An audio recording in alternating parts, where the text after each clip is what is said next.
फर्रुखाबाद से Suresh Gupta, bureau chief की खास रिपोर्ट। किसानों मजदूरों के समग्र विकास के बिना राम राज्य की कल्पना असंभव।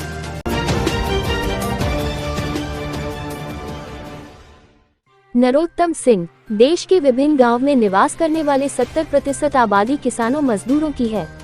आज तक विभिन्न पार्टियों ने अपना घोषणा पत्र तैयार कर उसे लागू किया, मगर अभी तक किसी पार्टी ने गांव की जनता की राय लेकर का घोषणा पत्र जारी नहीं किया गया। जबकि किसान देश के लोगों का पेट भरता है, वही किसान का बेटा सीमा पर हमारी सुरक्षा करता है। उन्होंने कहा है कि सरकार की जो भी योजनाएं हैं गांव स्तर पर चलाकर गांव स्तर पर चिकित्सा, जन सेवा, खाद, बीज, बागवानी एवं भूमिहीन किसानों को भैंस बगाया, लाइब्रेरी, कंप्यूटर लैब, बारात घर, सोलर प्लांट आदि 22 बिंदु पर सुविधा, बस व रोजगार उपलब्ध कराकर सरकारी किसानों मजदूरों का समग्र विकास कराए, तभी रामराज की कल्पना साकार होगी। यह बात विकासखंड बदपुर के प्रधान नरोत्तम सिंह राजपूत ने अपने निवास स्थान पर एक प्रेस वार्ता के दौरान जानकारी दी। उन्होंने बताया है कि केंद्र सरकार की स्वर्णिम भारत की कल्पना, वही राज्य सरकार के प्रगति के रामपथ की कल्पना को लेकर विभिन्न योजनाएं संचालित की जा रही है। जब तक गांव के किसानों मजदूरों का उनकी शिकायतों समस्याओं को जानकर घोषणा पत्र बनाकर जारी नहीं किया जाएगा, तब तक किसान मजदूर परेशान रहेगा, और किसान मजदूर परेशान अगर रहता है तो देश खुशहाल नहीं हो पाएगा। उन्होंने कहा, देश में 10 करोड़ किसान परिवार है, जबकि 15 करोड़ मजदूर परिवार गांव में निवास करता है। मैं 22 फरवरी को अयोध्या में श्री राम प्राण प्रतिष्ठा के समय मैंने प्रतिज्ञा ली थी कि गांव के रहने वाले किसानों मजदूरों के हित में 22 सूत्री एक पत्र तैयार करेंगे। सरकार को चाहिए हमारी इस 22 बिंदु पत्र पर गंभीरता से विचार कर संज्ञान में लेकर केंद्र एवं उत्तर प्रदेश सरकार अन्नदाता का घोषणा पत्र जारी करें। इस मौके पर नरोत्तम सिंह राजपूत, रामपुर जबलपुर, वही नगला वजीर के प्रधानपति श्याम साकया, राजपाल प्रधान प्रतिनिधि शिकारपुर राम लिदते, प्रधानपति बीसलपुर आदि मौजूद रहे।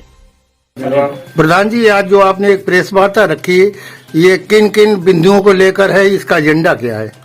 सबसे पहले तो मैं आप सभी लोगों को, पत्रकार बंधुओं को धन्यवाद देना चाहता हूं, जो आज आप सभी लोग यहां आके और हमारे जो बिंदु हैं उनको आप समाज के सामने रखेंगे। और मैं अपना परिचय भी देना चाहता हूं। मैं नरोत्तम सिंह राजपूत, ग्राम प्रधान रामपुर ढफरपुर। जैसा कि पीछे जो केंद्र सरकार का अभी एक बजट रहा था स्वर्णिम भारत, संकल्प भारत के हिसाब से, और राज्य सरकार का जो प्रगति का रामपथ है, इसी हिसाब में हमने भी थोड़ा सा विचार किया है।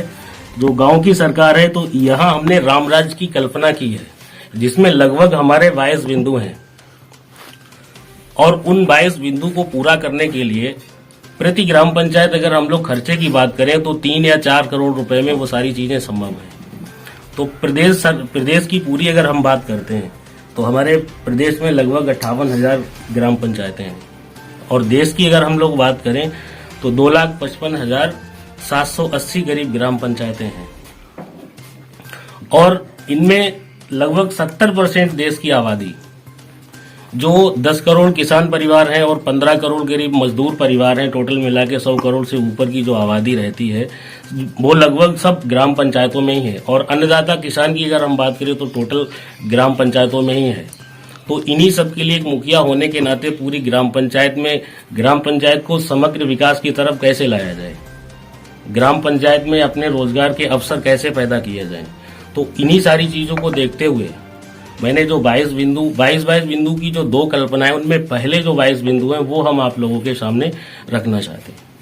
जैसे पहले अगर हम लोग बात करें तो हर ग्राम पंचायत में, और ये सारी सरकार की भी मंशा है, हर सरकार चाहती है कि गांव में खुशहाली हो, किसान संपन्न हो।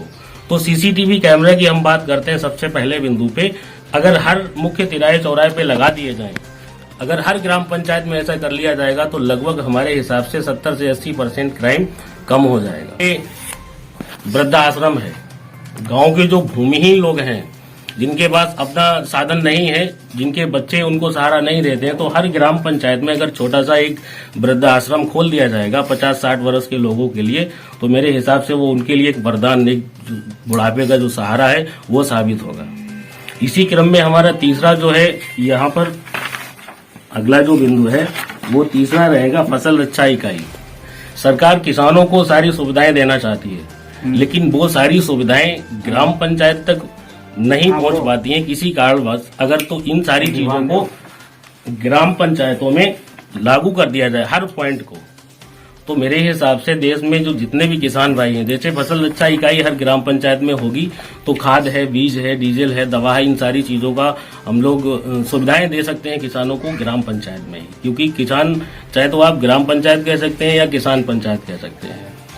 प्रधान जी, जो अभी तक बजट सरकार का आ रहा है, जो आपके कार्यों का बजट आ रहा है, क्या इनमें तो कोई पेंडिंग में पड़ा हुआ है क्या बजट? नहीं, अभी पेंडिंग में तो नहीं कह सकते। कितना टोटल बजट आता है आपके? टोटल वो आबादी के हिसाब से आता है। आपके में कितना आ रहा है? हमारे यहाँ जो अभी लगभग 1-1.5 लाख रुपए के ऊपर जो बजट अभी आया है, आरआरसी सेंटर के लिए भी आया है, बजट तो लगभग में आ ही रहा है। और ये जो हमने सोचा है, ये थोड़ा सा हटके जरूर है, लेकिन जैसे केंद्र सरकार के बजट की अगर हम लोग बात करें तो एक साल का जो 24 और 25 का है, वो लगभग 48 लाख करोड़ रुपए का है। और प्रति ग्राम पंचायत अगर हम लोग बात करें 5 करोड़ रुपया भी देते हैं इन सारी चीजों के लिए। केंद्र सरकार से प्रधान के आपके पास कितना आया था बजट? केंद्र सरकार का और राज्य सरकार का जो बजट है, जो हमारे यहाँ आधा रहता है, 50-50%, तो हर ग्राम पंचायत में वही है। दोनों का आ रहा है बराबर? हाँ, बिल्कुल आ रहा है, इसमें कोई दिक्कत नहीं। और जो आप बता रहे थे कि गांव में ही मजदूरों किसानों को स्वरोजगार मिले और सुविधाएं मिले, वो क्या क्या बिंदु हैं? वो इसी क्रम में हमने आपके सामने वो सारे बिंदु रख भी दिए हैं। जैसे सबसे पहले जो सीसीटीवी कैमरा, इससे रोजगार तो नहीं मिलेगा लेकिन क्राइम रुकेगा। अब यहाँ जैसे एक दूध डेयरी है, हर ग्राम पंचायत में अगर एक दूध डेयरी का संचालन करवा दिया जाए, जिसमें 100 से 150 जानवर हों, अगर 100 भैंसे हैं, 50 गायें हैं, एक व्यक्ति के अंडर में आप 4 भैंस और 1 गाय दे दीजिए तो लगभग 30 लोगों को रोजगार मिल जाएगा। और उनका जो गोबर रहेगा, उससे जो सरकार की मंशा है कि जैविक खाद की, जो हम लोग जैविक खाद प्रयोग करें, तो उसका भी वहां से संचालन शुरू हो जाएगा। तो लगभग 60-70 लोगों को केवल दूध डेयरी से रोजगार मिल जाएगा। क्या जो लोग भूमिहीन हैं उन लोगों को? हाँ, जैसे भूमिहीन है, जो लोग कमजोर हैं, जो लोग नहीं वो काम कर पाते हैं, जिससे हर ग्राम पंचायत में दूध डेयरी होगी तो हमारे देश में दूध का उत्पादन भी बढ़ेगा और लोगों को रोजगार भी मिल जाएगा। और उससे जो गोबर है, उससे जैविक खाद के लिए भी हम लोग उसी से काम करा रहे हैं। लगभग आपके ग्राम पंचायत में कितने भूमिहीन होंगे आदमी? काफी लोग हैं। एक बात और आप कह रहे थे, बारात घर में विभिन्न मतलब रोजगार के साधन किए जाएं, तो इसमें ये है, जैसे मान लीजिए हमारे ये जो 22 बिंदु हैं, एक छोटा सा एक लैब है, क्लिनिक है, इस तरह की जो 22 चीजें हैं, तो इनमें एक बारात घर में अगर हम लोग देखें तो बारात घर में एक तो मीटिंग हॉल चल जाएगा, वृद्धाश्रम उसी में ऐड कर सकते हैं, क्लिनिक भी उसी में हो जाएगा, फसल रक्षा इकाई भी, यानी कि करीब 15-16 चीजें एक बारात घर से ही संचालित हो जाएंगी। क्या प्रधान अध्यक्ष से आपने इसके बारे में चर्चा की कभी? हाँ, मैंने लगभग कई प्रधान लोगों से और समाज के लोगों से, गांव नहीं, जो आपके प्रधान अध्यक्ष बनाए जाते हैं, हाँ, वो मुखिया होते हैं आप लोगों के, तो उनसे आपने इस विषय में कभी बात की? नहीं, उन लोगों से बात नहीं, लेकिन सबको मैंने दिखाया सभी को है कि हाँ भाई साहब, हमने ग्रुप द्वारा हमने सभी को ग्रुप में डाल रखा है, जो प्रधान संघ का ग्रुप है उसमें दे दिया है हमने। ये कुछ आप और ये बता रहे थे कि अगर ये हमारे 22 बिंदु जो हैं, अगर शासन ने घोषणा पत्र में शामिल नहीं किए तो हम होली नहीं मनाएंगे, बता रहे थे आप कल। तो इसमें ये है, जैसे हम हैं एक प्रधान होने के नाते, गांव के जो अन्य लोग हैं, जो वोटर हैं, जिस प्रकार से हर पार्टी अपना घोषणा पत्र तैयार करती है, तो इसी प्रकार से हमने भी यहाँ पर ये 22 बिंदु जो है जनता के हित के हैं सारे, इनमें किसी का बिल्कुल कोई विरोध नहीं है और सरकार के पास पर्याप्त बजट भी है। अगर इन चीजों को, और सरकार की मंशा भी है, सरकार काम करवा भी रही है, अगर इन सभी चीजों पे गौर किया जाए और कायदे से ग्राम पंचायत लेवल पे उतार दिया जाए, तो मेरे हिसाब से गांव में जो 70% आबादी है खुशहाल हो जाएगी। और राम राज्य की कल्पना जब ही संभव होगी जब गांव में जो मजदूर और जो किसान रहने वाले लोग हैं, जब वो संपन्न होंगे, देश हमारा तभी संपन्न होगा। देश की जीडीपी जब ही बढ़ेगी, इकोनॉमी भी उसकी देश की जब ही तरक्की करेगी, जब देश के 70% लोगों के पास पैसा होगा। क्या आपके क्षेत्रीय विधायक जी आते हैं कभी गाँव में? हाँ, आते हैं।